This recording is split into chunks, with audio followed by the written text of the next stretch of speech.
Hello and welcome to my channel. In this video I'm going to talk about the next 10 verses from Surah Baqarah, and we'll just go through it in English and see what kind of explanation that I can come up with, right? And how I understand the meanings of these verses. So I'll begin by just reading out the whole thing in English, and then I'll go through verse by verse. So, Bismillah. And he taught Adam the nature of all things, and he placed them before the angels, and said, "Tell me the nature of these of your rights." They said, "Glory to you. Of knowledge we have none, save what you have taught us in truth, you who are perfect in knowledge and wisdom." He said, "O Adam, tell them their natures." When he had told them, God said, "Did I not tell you that I know the secrets of heaven and earth, and I know what you reveal and what you conceal?" And behold, we said to the angels, "Bow down to Adam," and they bowed down, not so Iblis. He refused and was haughty. He was of those who reject faith. We said, "O Adam, dwell you and your wife in the garden, and eat of the bountiful things therein, as wherein when you will, but approach not this tree, or you will run into harm and transgression." Then did Satan make them slip from the garden, and get them out of the state of felicity in which they had been. We said, "Get you down, all you people, with enmity between yourselves. On earth will be your dwelling place, and your means of livelihood for a time." Then learnt Adam from his Lord words of inspiration, and his Lord turned towards him, for he was oft returning, most merciful. We said, "Get you down all from here, and if, as is sure, there comes guidance from me, whosoever follows my guidance, on them shall be no fear, nor shall they grieve. But those who reject faith and believe our signs, they shall be companions of the fire, they shall abide therein. O children of Israel, call to mind the special favor which I bestowed upon you, and fulfill your covenant with me as I fulfill my covenant with you, and fear none but me." So that's the English. Pretty straightforward, but for the sake of this channel and for learning, I'm just going to go through how I interpret these verses, and we'll see how I can go. So to begin with, Bismillah. And he taught Adam the nature of all things, and he placed them before the angels, and said, "Tell me the nature of these of your right." So my understanding of the angels, basically they don't have the same nature as humans. Basically, the human has knowledge of bad and of right. However, the angels, they simply know how to obey. So when God taught Adam the nature of things, he was essentially imparting or teaching the nature of things of how there's right and wrong. However, with the angels, they simply obey, right? So that's this one. Now the second verse, they said, "Glory to you, of knowledge we have none, save what you have taught us in truth, you who are perfect in knowledge and wisdom." So basically the angels, they couldn't. They didn't really understand to the same degree as the humans. So that's how I understand this verse. Now the next verse.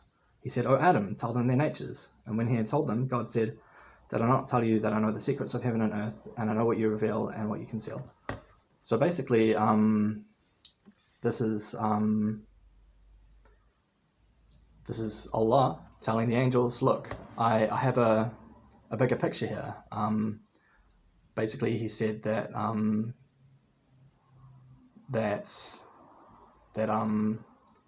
he essentially knows the greater mysteries, right?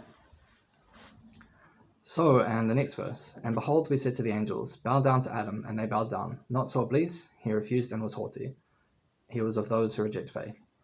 So the angels, I guess, I've heard it said a lot that Iblis was a jinn, and I think this is the correct understanding. He was one of those who essentially said no. He asserted his position of being better than the human. And the angels all did. They all essentially bowed down to the new creation, which in a sense was not worship. It was more or less adoration, like a sign, a mark of respect, essentially. And the next verse. We said, "O Adam, dwell you and your wife in the garden, and eat of the bountiful things therein, as wherein when you will, but approach not this tree, or you run into harm and transgression." So basically, our understanding is that in this garden, there was a tree, basically whether this had a deeper symbolic meaning or whether it was simply a tree, probably a bit of both. And basically the insan, the human, was given free reign to essentially dwell in this garden and eat of the bountiful things, but just not to eat of this one tree. That was the one condition. Then Satan made them slip from the garden and get them out of the state of felicity in which they had been. And Allah said, "Get you down, all you people, with enmity between yourselves. On earth will be your dwelling place and your means of livelihood for a time." So basically, again, my understanding here is that the Satan hated man so much that he just attacked and attacked and attacked and attacked persistently. And this is the same thing that we have in this dunya. We have sort of our enemy is the devil, right? And this has been the way since the creation of Adam. So basically, I think the way it worked, Satan kind of made false promises and things like that. And eventually Adam, he sort of gave in and he disobeyed God. So the next verse. Then learnt Adam from his Lord words of inspiration, and his Lord turned towards him, for he is oft returning, most merciful. So basically this is the assertion of Adam's prophethood. Basically Allah inspired him with words along the lines of tawbah, repentance, regret, things like that. And this is all part of as I understand it, of the destiny of man, right?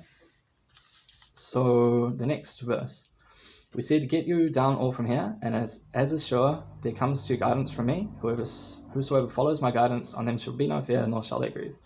So this is a good reminder to the human. Basically, when we have these words of inspiration, when we have our book, we essentially, all we need to do is stay true to it, and this is a way to salvation, right?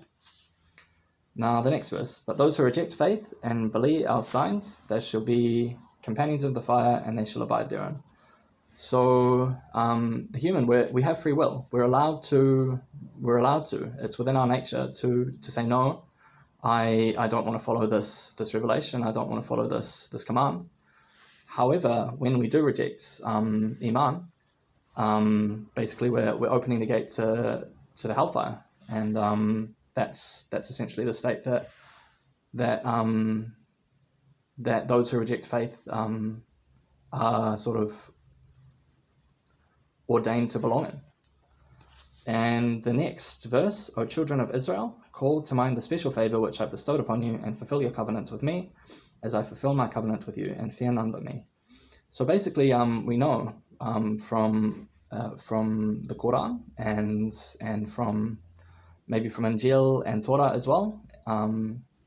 Basically, the children of Israel have sort of a station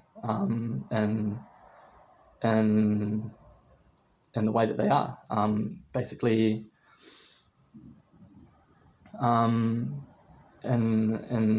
the past, there has been a covenant with the children of Israel, and Allah is basically extending out this invitation to fulfill this covenant with God and to come right, essentially, and fear none but me. So to have tawhid, and that's all 10 verses. So from 31 to 40. What I'll do, I'll just keep making these videos 10 verses at a time, and we'll see how we can keep going and keep understanding this book.